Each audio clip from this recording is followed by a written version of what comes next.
En préparant le livre Israël, parlons-en, j'ai demandé à 2 assistantes d'aller dans les rues de Bruxelles, demander au hasard aux gens qu'est-ce qu'ils savaient sur l'histoire et sur la situation d'Israël. Les réponses étaient catastrophiques. Il y a en fait une ignorance du public, et je pense que cette ignorance n'est pas due au hasard. Ça fait 60 ans que les médias européens, qui se disent les meilleurs du monde, informent le public, et on constate qu'en fait le public ne sait pas l'essentiel. Je pense que c'est dû à une opération de propagande israélienne relayée par les médias, et je l'ai résumé dans ce que j'ai appelé les 10 grands médias mensonges qui justifient Israël. Le premier grand média mensonge, c'est qu'on nous dit Israël a été créé en réaction au génocide contre les Juifs en 40-45. Ça, c'est totalement faux. En fait, c'est un projet colonial qui est bien plus vieux, qui a été décidé au congrès de Bâle en 1897. Le mouvement nationaliste juif décide de coloniser la Palestine. À ce moment-là, on emploie le mot colonialisme, il n'est pas du tout honteux. Et ils font appel aux puissances coloniales de l'époque pour qu'ils se rendent compte qu'ils ont besoin d'être protégés. Ils demandent à l'Empire turc qui n'est pas intéressé, mais l'Empire britannique, lui, est très intéressé parce qu'il veut absolument avoir des colons qui vont être installés là au milieu du monde arabe, entre la partie ouest et la partie est. Ils veulent affaiblir l'Égypte, qui est une puissance qui les inquiète. Ils veulent contrôler le canal de Suez, qui est la route vers la colonie des Indes, qui leur rapporte énormément. Ensuite, les États-Unis vont prendre le relais. Eux, ce qui les intéresse, c'est le pétrole. Ils veulent un flic du pétrole. Et donc, création coloniale d'Israël ne date pas du tout de 40-45, c'est bien plus tôt, c'est un projet colonial.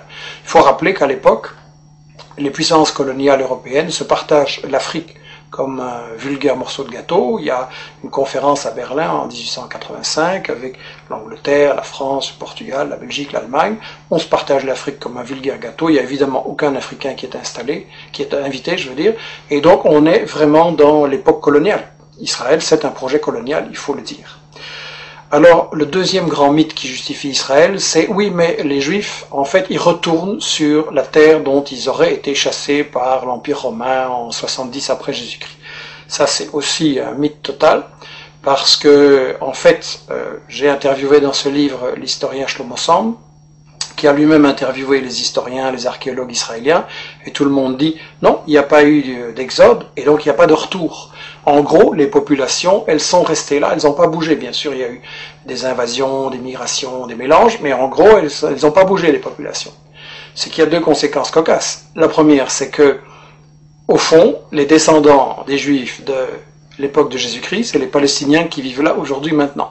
Et la deuxième conséquence, c'est que, alors, s'il n'y a jamais des gens qui sont partis, quels sont ces gens qui nous disent qu'ils reviennent? En fait, ce sont des convertis, des Européens de l'Est, de l'Ouest, des Maghrébins, qui se sont, à différents moments, pour différentes raisons, convertis à la religion juive. Et en fait, comme dit Shlomo Sand, le peuple juif, ça n'existe tout simplement pas. Il n'y a pas d'histoire commune, il n'y a pas de langue commune, il n'y a pas de culture commune, il y a juste une religion. Mais une religion, c'est pas un peuple. On ne parle pas de peuple chrétien, de peuple musulman, et donc pas de peuple juif non plus. Alors le troisième grand mythe, c'est l'idée que, en fait, c'est pas grave s'ils se sont installés là en Palestine pour coloniser, parce que nous dit-on, c'était un désert, c'était une terre sans peuple, donc c'était vide. Ça aussi, c'est un mensonge total. En réalité, les témoins de l'époque, déjà au 19e, début 19e, disent la Palestine, c'est un océan de blé. Il y a des cultures et des exportations, notamment vers la France, de l'huile, du savon, les fameuses oranges de Jaffa. Et d'ailleurs, quand les colons britanniques et puis les colons juifs vont vouloir s'installer en Palestine à partir de 1920, les paysans palestiniens refusent de céder leurs terres, et donc il y a des révoltes, il y a des grèves générales, il y a des manifestations avec de nombreux morts, il va même y avoir une guérilla en Palestine, donc c'était tout sauf un désert, et tout ça n'a été brisé que par une répression très très féroce de l'occupant britannique et des sionistes ensuite. Alors on nous dit, oui c'est vrai, il y avait des Palestiniens, mais enfin ils sont partis d'eux-mêmes. Ça aussi c'est faux.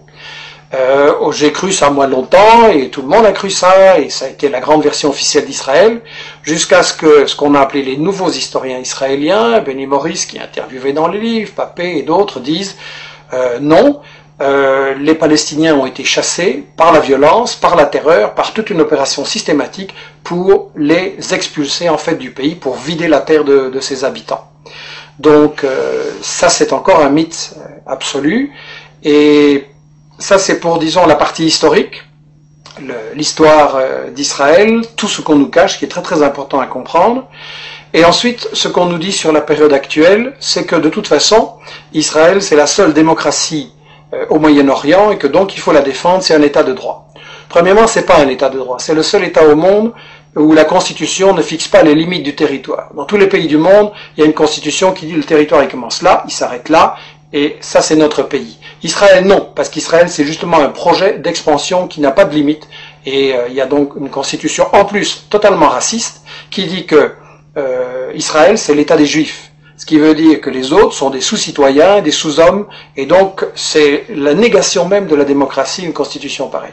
Donc Israël n'est absolument pas une démocratie, et je voudrais dire qu'en fait, Israël c'est le colonialisme, c'est le vol de la terre, c'est le nettoyage d'une population, ça ne peut pas être considéré comme une démocratie.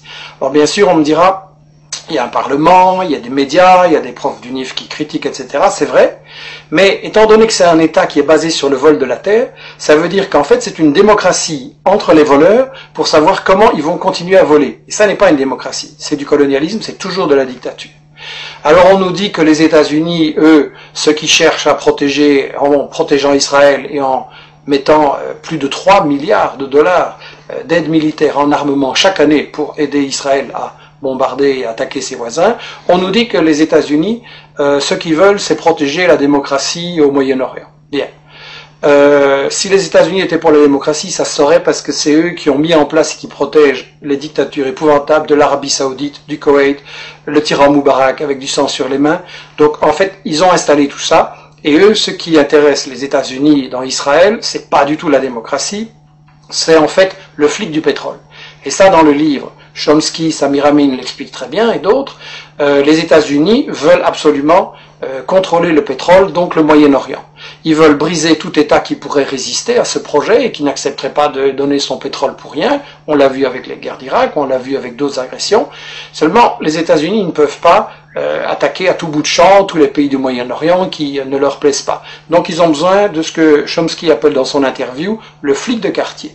Israël, c'est ça, le flic de quartier. Dans le temps, les États-Unis avaient le Shah d'Iran, une dictature épouvantable qu'ils avaient imposée en renversant le premier ministre élu, Mossadegh, en 1953, et donc ils ont installé une dictature épouvantable. Mais ils ont perdu l'Iran, et donc maintenant, il ne leur reste pratiquement qu'Israël, et c'est pour ça que les États-Unis protègent Israël, alors que celui-ci viole le droit international, viole les conventions de l'ONU, viole l'égalité entre les êtres humains. Donc c'est clair, ça doit être clair, c'est une guerre économique ce qui est menée là par les États-Unis. Alors l'Europe, elle se prétend plus neutre, elle prétend qu'elle est à la recherche d'une solution entre les Israéliens et les Palestiniens. C'est absolument faux. Solana, qui était le ministre des Affaires étrangères de l'Europe, a déclaré il n'y a pas longtemps à Israël, vous êtes en fait le 28e État membre de l'Union européenne. C'est l'industrie européenne de l'armement qui finance et collabore avec l'industrie israélienne de bombardement, de l'armement, pardon. On a des gens comme Lagardère en France et Dassault qui sont tout proches de Sarkozy et qui collaborent avec l'industrie de l'armement israélienne. Et en plus, lorsque les Palestiniens ont élu leur gouvernement, l'Union européenne a refusé de le reconnaître. Elle a clairement donné le feu vert à Israël pour bombarder Gaza. Et donc là, ça doit être très clair que quand Netanyahou, Barak, Olmert et tous ces gens-là bombardent les Palestiniens, c'est Sarkozy, c'est Merkel et c'est les gouvernements européens en même temps qui bombardent. Ça, c'est quelque chose qu'on doit dire clairement à notre opinion.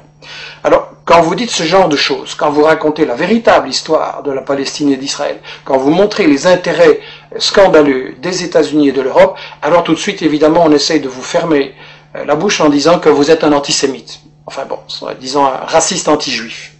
Il y a une chose qui doit être très claire.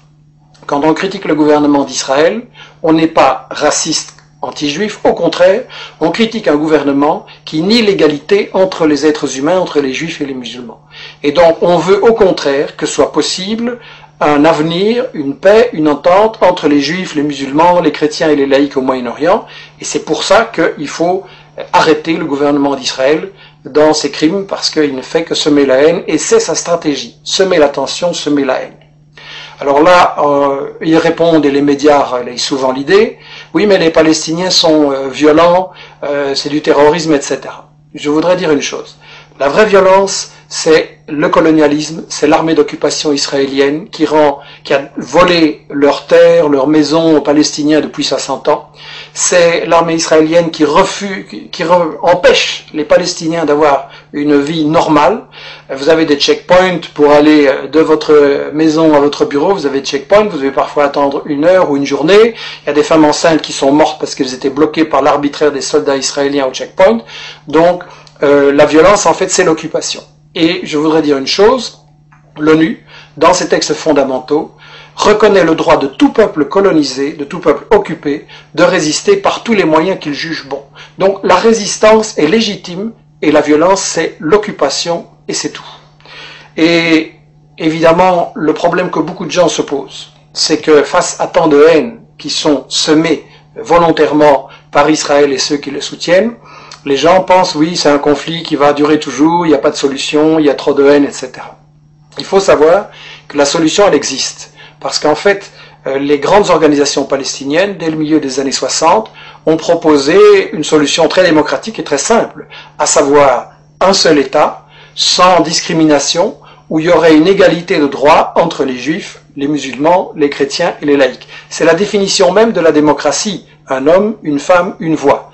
Et Israël a toujours refusé de négocier ces solutions. Qu'est-ce qu'il a fait? Il a emprisonné ou assassiné non seulement récemment les dirigeants du Hamas, mais aussi les dirigeants du Fatah ou du FPLP ou du FDPLP. Donc en fait, Israël refuse de négocier, Israël refuse une solution qui est évidente, et il faut donc se demander pourquoi. Et la seule raison, je l'ai dit, c'est que Israël sert aux États-Unis de flic du pétrole, et donc c'est une guerre économique, c'est une guerre pour le pétrole, c'est une guerre pour les multinationales, et la seule chose qui peut arrêter ça, c'est la pression de tout le monde, des citoyens en Europe, en Amérique latine, en Afrique et au Moyen-Orient et partout, la pression sur les dirigeants politiques qui sont complices d'Israël, la pression sur les médias qui, il faut le dire, ne disent pas la vérité, et ça veut dire, par Internet, avec des initiatives comme celle que nous lançons, la lettre d'information sur la Palestine, etc., que chacun fasse l'information, rétablisse la vérité,